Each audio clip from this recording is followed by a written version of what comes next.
The officers, sitting comfortably in their trenches, let out a loud, almost mocking laugh as they discussed British industrial efforts. The sound of their voices carried through the crisp morning air, full of contempt and confidence. "Look at them," one of them scoffed, "struggling to keep up with us."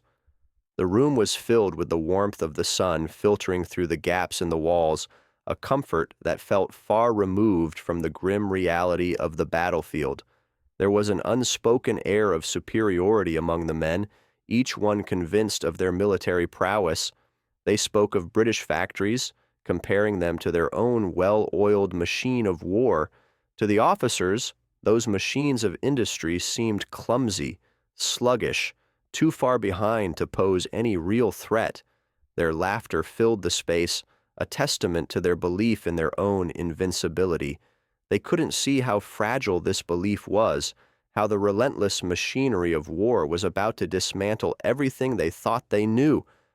As they spoke, the hum of distant artillery fired in the background, almost unnoticed by the men.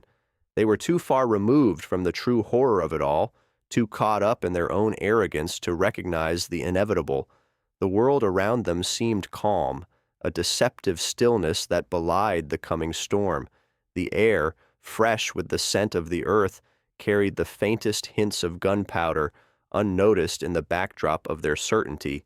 The machinery of war was everywhere, yet it felt like an invisible force to the officers, always lurking just outside their reach. They had seen it in action, the massive cannons, the supply lines, the tanks, but they still failed to understand the true scale of its power. They joked about the British struggle, failing to grasp the enormity of what they faced.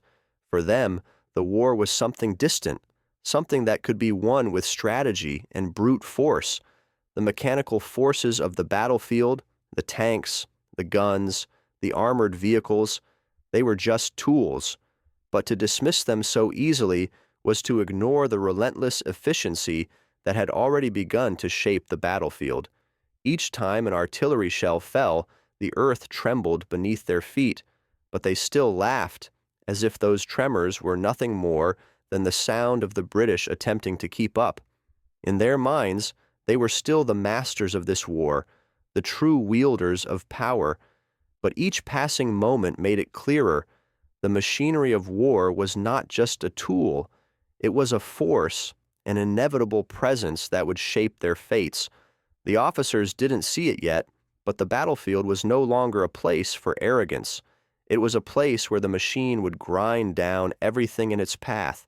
The first shell exploded not far from where the officers sat. The ground shuddered violently beneath them, and the laughter faltered for a moment.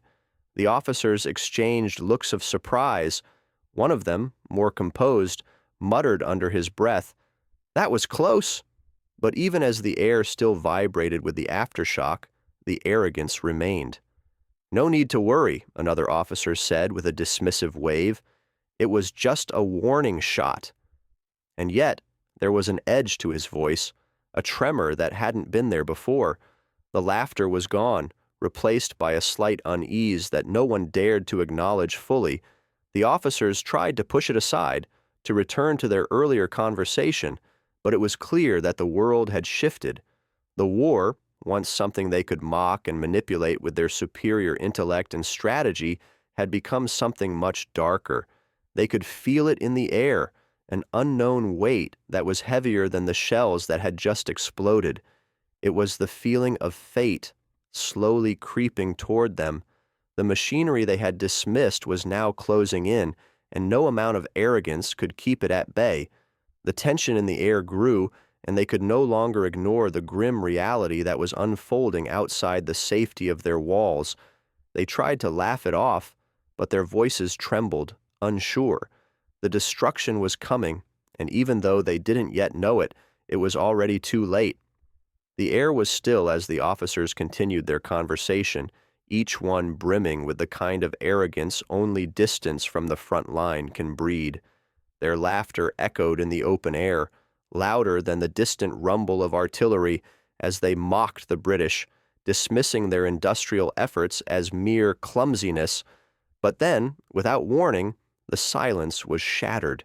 A deafening roar erupted from the distance, and a shell plunged into the trench with terrifying speed. The ground beneath them jolted violently, throwing them to the dirt as the earth trembled with the shock wave. The sound was unlike anything they had imagined, raw, all-consuming, a violent assault on their senses. The officers froze, their faces suddenly drained of color. The laughter died in an instant, replaced by stunned silence. In that single moment, the harsh reality of war rushed into the trench, and their superiority crumbled like dust in the wind. The moment stretched, time seeming to slow, but the aftershock still rattled their bones. For the first time, the officers felt something they had never known: fear. The war they had mocked was no longer a distant concept. It was here, and it was real. The air, once warm with the camaraderie of the officers' mockery, now carried the sharp scent of smoke, and the distant rumblings of the battlefield grew louder, nearer. The world outside their safe walls was closing in, and there was no escaping it. In the aftermath of the explosion, confusion took over. The officers stumbled to their feet, eyes wide, still processing what had just happened. One of them, a man who had been laughing only moments before, now gripped his chest, breathing heavily. His face was pale, his lips trembling. The others stood in disbelief, their minds struggling to reconcile the mockery they had just been sharing with the raw violence that now surrounded them. The distant sounds of war that had once seemed so abstract now felt impossibly close. One officer, usually so composed, looked around in a daze. It's not supposed to be like this," he muttered, his voice faltering. For the first time, the officers realized the magnitude of what they were facing. The war was not some distant battle to be won with strategy and wit. It was a relentless, brutal force. The machinery they had so casually dismissed was not just a tool. It was a living, breathing entity capable of unpredictable destruction. They had believed they were untouchable, sheltered behind their rank and distance. But the shell, the explosion, had shattered that illusion in an instant. The world they had known, the world of superiority and control, had been upended, and with it, so had their sense of invincibility. The officers stood still, each lost in his own thoughts, the weight of the moment settling in. The shell had torn apart their facade of invulnerability, and the shock wave had rippled through their minds, leaving them disoriented and unsettled. It was then that the human cost of war began to pierce through the chaos. They heard the distant cries of men who had been caught in the blast, their voices rising through the air, raw and filled with terror.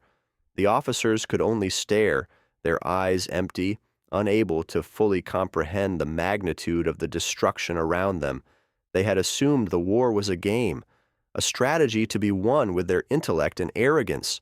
But now, the faces of the fallen soldiers, those who were not so distant, those who were real, forced them to confront the consequences of their actions.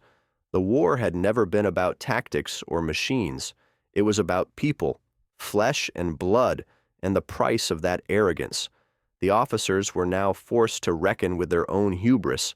The overwhelming chaos and confusion began to wash over them like a wave, each one struggling to find his footing in a world suddenly out of control. The sounds of war filled the trench now, as if the very earth had begun to speak. The low, guttural rumble of artillery fire mixed with the high-pitched shriek of shells slicing through the air. Every sound was amplified, reverberating through the officers' minds, each one more deafening than the last. The sharp staccato of distant gunfire echoed like a heartbeat, relentless and merciless. The smell of smoke lingered, thick and acrid, coating the back of their throats. It was a scent that clung to the air, suffocating them with its heavy presence. The officers' eyes darted about, trying to make sense of the chaos, but nothing made sense anymore. The trench felt smaller, the walls closing in around them as the war pressed in from all sides. Each explosion sent tremors through the earth, shaking the officers to their core. The earth beneath them was no longer solid. It was a shifting, violent mass that seemed to swallow them whole with every passing second. The once clear skies were now marred with plumes of smoke, the sun barely visible behind the haze. The officers could hear the screams of men in the distance, the cries of those who had already succumbed to the brutality of war. The sound of footsteps in the trench seemed muffled, as though they too were drowning in the noise. But above it all, the most deafening sound was the silence between the explosions, the pause that hung in the air, heavy with the weight of uncertainty. Each moment stretched into the next, a constant waiting for what would come next, until the next shell would break the silence once more. This was war in all its raw, chaotic, and merciless reality. The night fell heavy over the trench, its darkness swallowed by the relentless barrage of shells. The ground trembled as each explosion echoed through the earth, their deafening blasts shaking the officers to their core. At first there had been fear, a sharp, immediate realization that this war was not something to mock. But as the hours dragged on, that fear evolved into something much darker. The barrage was unending. The shells didn't come in intervals anymore. They came in waves, each one louder and closer than the last. The officers, once so sure of themselves, found their confidence draining with each explosion. There was no safe place to hide from the noise, no refuge from the disorienting shake of the ground beneath them. Every time the earth rumbled, their stomachs tightened, and the walls of the trench seemed to close in. The sound of the artillery fire, a low, monstrous growl, filled the air with a sense of imminent destruction. The officers had been raised on the idea that warfare was about strategy, about brains over brawn. But this was different. This was not a battle of tactics. It was a war of attrition, a constant, unyielding force that didn't care for rank or superiority. It wore them down, slowly and methodically. Each explosion was a reminder that they were not in control, that they were at the mercy of a force far greater than anything they could comprehend. As the night dragged on, their initial fear began to shift. It was no longer about the shells, it was about their own minds unraveling. The constant bombardment, the unrelenting noise and violence had started to take its toll. By the second day, the officers had begun to lose their sense of time. The shelling was a constant presence, a never-ending rhythm of destruction. They couldn't remember the last time they had slept, or eaten, or even spoken in a voice that wasn't trembling. The line between day and night had blurred, each explosion marking the passage of time but erasing the distinction between them. The trench was filled with the thick smell of smoke and earth, and the air felt suffocating, heavy with the weight of the constant bombardment. The officers, who had once commanded with authority, now found themselves retreating inward. They huddled together in silence, eyes darting nervously to the sky, waiting for the next shell to land. Every second felt like an eternity, the sound of distant explosions reverberating in their bones, and yet there was no end in sight. They had no control over the war, only the hope that it would stop, if only for a moment, so they could breathe. But it didn't. The shells came, one after another, and the officers, once so proud, now began to question everything they had ever believed. The world around them seemed to be slipping away, their once solid sense of reality turning to dust with each passing second. It wasn't just the physical threat anymore, it was the mental strain, the fear that the bombardment would never end and that they might not survive to see the morning. Each hour dragged on, every sound growing louder, more unbearable, until it became clear that the war was not only breaking them physically, but mentally as well. The days blurred into one another, and the officers could no longer remember the faces of the men who had stood beside them just days before. They had become strangers, men lost in the chaos of war. The bombardment had not only destroyed the physical world around them, it had begun to erode their very sense of self. The officers, once so confident and proud, now seemed like mere shadows of who they had been. Their eyes were hollow, their bodies weak from the constant fear and lack of rest. The mental strain had become unbearable. Time seemed to fold in on itself, each minute stretching into eternity, and each explosion reminding them of their own mortality. The war had become their entire world, and they had no choice but to surrender to it. The constant noise, the fear, the desperation, it all merged into one overwhelming force that left them gasping for air. There was no escape. The officers had once mocked the very idea of this kind of warfare, but now they understood, in the most visceral way possible, what it meant to be caught in the maelstrom. They had become prisoners of the war, trapped in the trench, their minds slowly cracking under the weight of the endless bombardment. The fear had begun to turn inward as they realized that their survival wasn't about strength or intellect or pride. It was about endurance. And even that was wearing thin. As the days dragged on, they began to question everything they had once believed about themselves and the world. Was their pride worth the price they were paying? Had they truly understood what war meant? Or had they, like so many before them, underestimated the relentless, suffocating force of the battlefield? The shells continued to fall around them, each one a reminder of the cost of their arrogance. The officers could no longer look at each other without seeing the strain in their faces, the toll the war had taken on their minds and bodies. They had begun to question the worth of the pride they had once held so dear. What did it really cost them? What was the value of their arrogance in a world where the constant threat of death was ever present? In those moments of silence between the explosions, the officers reflected on the man they had been before the war and the men they had become. They could no longer recognize themselves. Their pride, once so solid and unshakable, now seemed like a fragile illusion, something that had once protected them from the brutality of reality, but had now become a burden. They had mocked the British, laughed at their efforts, thinking themselves superior, but now, as the shelling continued and the world around them crumbled, they realized how little they truly understood. Their arrogance had been a shield, but the war had shattered it, leaving them exposed to the full force of its cruelty. The officers, once so certain of their place in the world, now found themselves adrift in a sea of doubt. They were no longer in control. The war had taken that from them, just as it had taken everything else. The world they had once known, one of command and certainty, had vanished, and in its place was only the endless barrage, a constant reminder that nothing in this world, not even pride, could withstand the forces of war. The days had stretched into an endless nightmare, the once clear line between day and night now blurred by the constant sound of artillery.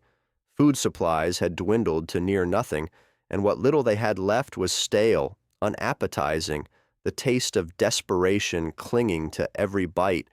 The officers, who had once stood proud in their trench, now barely held themselves together, their faces gaunt and drawn. The trenches had become a prison, their walls closing in on them with every passing hour. Each man was a shadow of who he had been just days ago.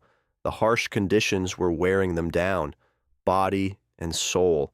Mud caked their uniforms, the smell of decay and rot filled the air, and the cold had sunk deep into their bones. The officers moved slower now, their thoughts distracted, their minds racing with anxiety. What once seemed like a minor inconvenience, a lack of food, of sleep, had become a weight they could no longer bear. They tried to maintain their composure, but the cracks were beginning to show. It wasn't just the physical toll of war that was beginning to erode them, it was the psychological pressure.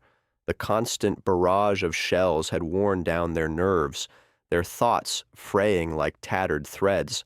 The men around them, once strong and full of life, were beginning to snap. Arguments broke out over nothing, men losing control, shouting at one another in frustration. The silence between the explosions had become as unbearable as the bombardment itself. Every passing moment felt like it could be the last, and the officers knew it. They had never imagined the war would break them so completely.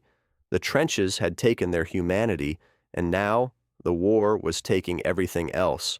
The sight of their comrades falling, wounded, dead, or broken beyond repair was becoming an all too frequent reality. The officers had witnessed death before, but this was different.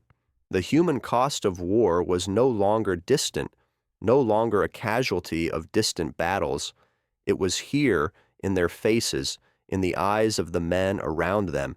Each body that fell in front of them was a reminder of their own vulnerability, a stark reminder that they were just as mortal as the men they had commanded. The first few deaths had shaken them, but now, as the days wore on, they grew numb. The cries of the wounded, the desperate pleas for help, had become background noise in their minds. They could no longer avoid the brutal truth. The war didn't just take lives, it took everything. It stripped away the illusion of control, of invincibility. One by one, their comrades fell, and the officers could do nothing but watch. The guilt gnawed at them. They had mocked the war, dismissed it as something far off, something they could control. But now, the war was real. It was here, and it was taking its toll. The sight of their comrades' blood staining the earth, the helplessness in their eyes, weighed heavily on them. They had come to the front as conquerors, believing in their superiority, but now they were just like the men around them, trapped, desperate, and lost. The breaking point came slowly, like the slow collapse of a dam under pressure. Each day brought more suffering, more hopelessness. The officers' minds, once sharp and focused, had become muddled by fatigue, grief, and the constant terror of the unknown. Their bodies had grown weak, their faces pale from lack of food, and their eyes hollow from sleeplessness. There was no escape. The shelling continued, unrelenting, the ground shaking with each impact. There was no place to hide. There were no safe moments to breathe. Every part of their world had been reduced to a never-ending cycle of fear and suffering. The psychological toll was greater than any physical wound they had suffered. The officers, once so confident in their power, now found themselves at the mercy of a war that had no respect for rank or pride. Their minds shattered like glass, each of them struggling to maintain a sense of reality. In moments of fleeting clarity, they would look around, their eyes meeting those of their fellow officers, but they found nothing but emptiness. They had become hollow shells, their identities lost in the chaos. The war had taken more than their bodies, it had stolen their very souls. The officers, who had once mocked the war, now found themselves at its mercy. There was no strength left, no pride, only the raw, painful realization that they were powerless. They had reached their breaking point. The days had become indistinguishable from one another. The sun, once a comforting sign of the day's beginning, had become an enemy, its harsh light only magnifying the misery of the trench. The officers, who had once commanded with a sense of superiority, now found themselves mere survivors, clinging to existence. Time seemed to drag, each second stretching into infinity, the war turning into an endless loop of suffering. The routine of the trench was suffocating. Wake up to the sound of shells whistling overhead, duck into the muddy walls of the trench, listen to the far-off cries of the wounded, and wait for the next round of explosions to begin. There was no rhythm, no flow, just an oppressive weight pressing down on them at all times. Their bodies ached from the cold, the wet, the unrelenting fatigue, and yet there was no reprieve. The officers had stopped looking at their watches. They had stopped caring about the hours or the days. It was all the same. The world beyond the trench seemed like a distant memory, unreachable and fading.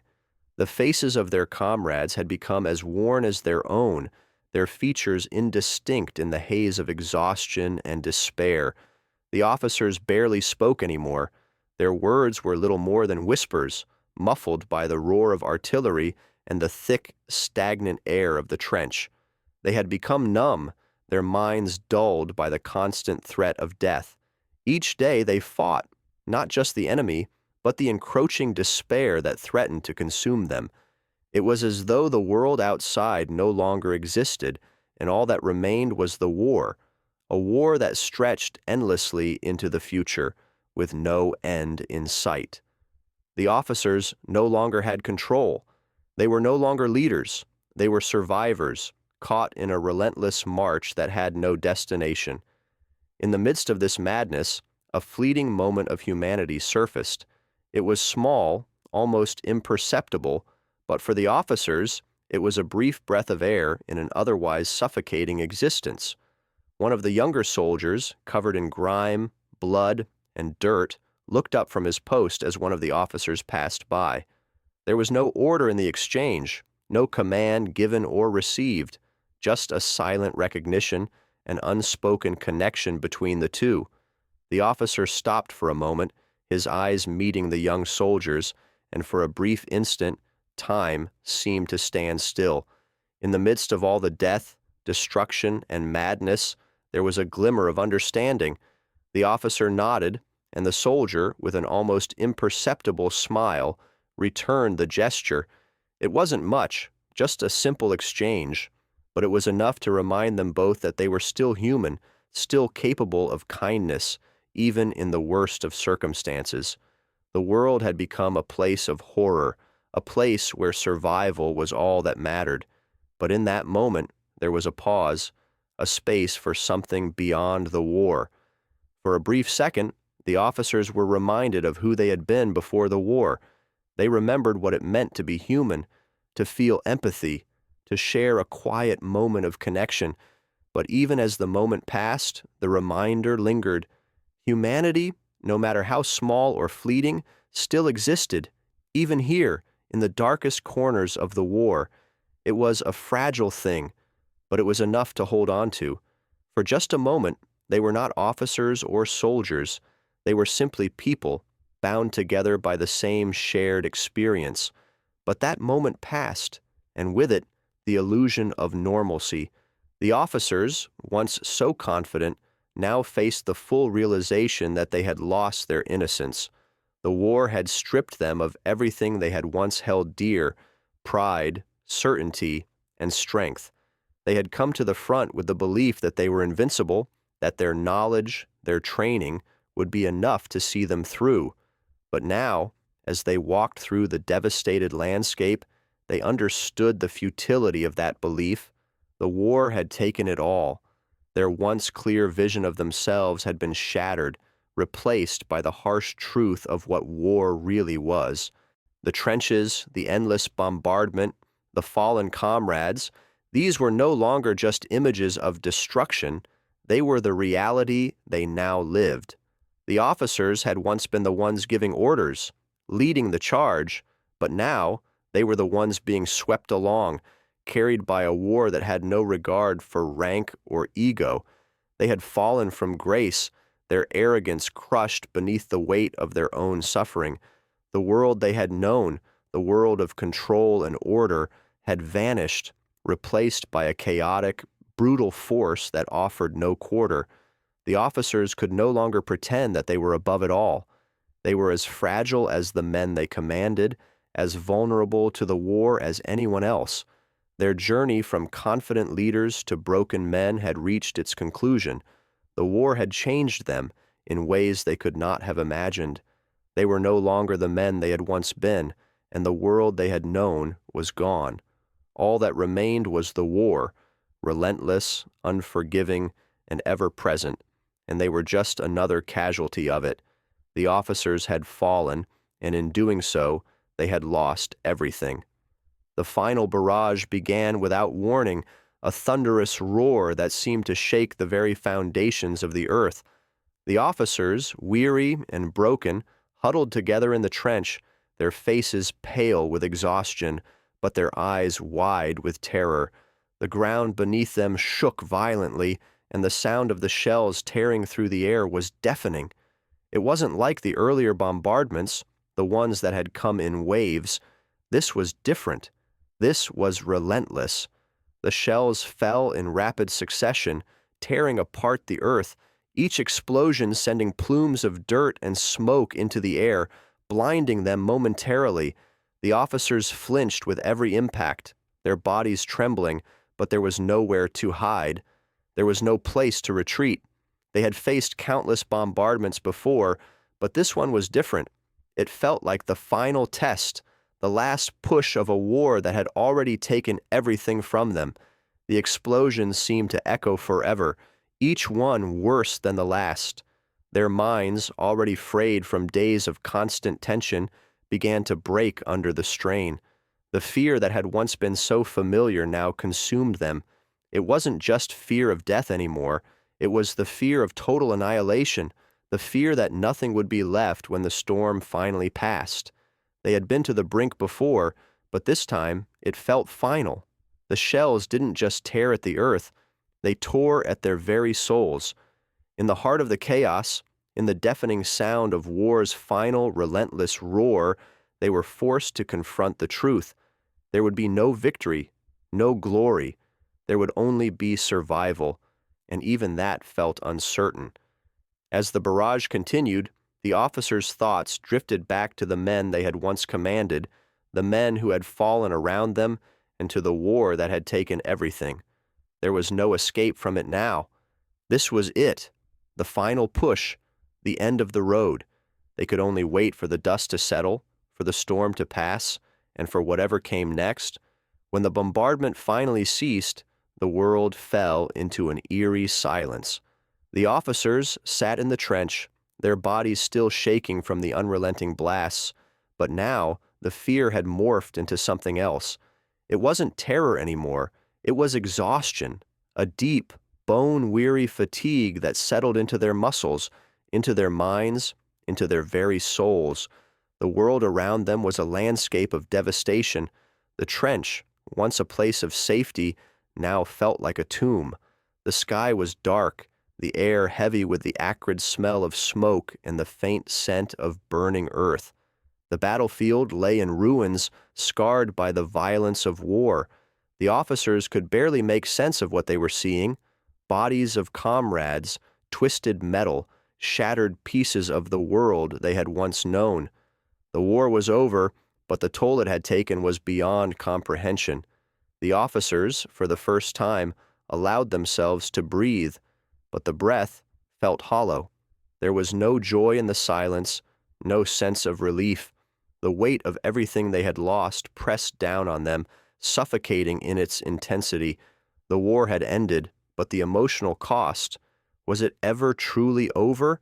The faces of the men who had fought beside them, the lives lost, the destruction, they would never leave them.